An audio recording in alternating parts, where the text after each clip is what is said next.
একটা ভয়ঙ্কর ধর্ষণ এবং মৃত্যু যে মেয়েটির, যারা দেখতে পেয়েছিলেন এই মৃতদেহটি, কিন্তু সেই খবরটা যদি স্থানীয় কেউ বিলম্বিত করে বা বিকৃত করে, তার দায় মুখ্যমন্ত্রীর হতে পারে না।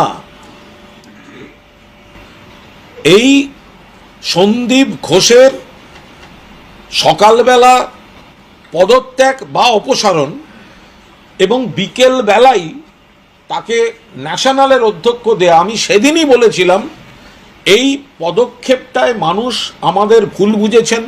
মানুষের ধারণা হয়েছে যে তাদের আবেগের বিরুদ্ধে গিয়ে কিছু ধামাচাপা দেওয়ার চেষ্টা হচ্ছে।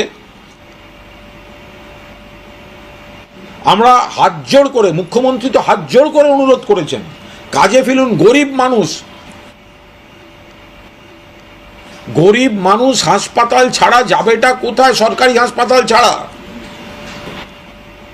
কি লাভ হচ্ছে মানুষকে হয়রান করে?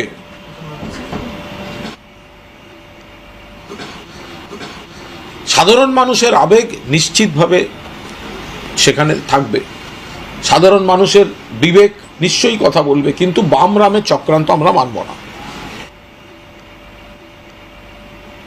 অভিষেক বন্দ্যোপাধ্যায়কেও সক্রিয়ভাবে এই লড়াইতে সামনে চাই। অভিষেক বন্দ্যোপাধ্যায় সক্রিয় নেই, কোনো কারণে আমরা এই বৃহত্তর লড়াইটায় অভিষেক বন্দ্যোপাধ্যায়কে সক্রিয়ভাবে দেখতে পাচ্ছি না।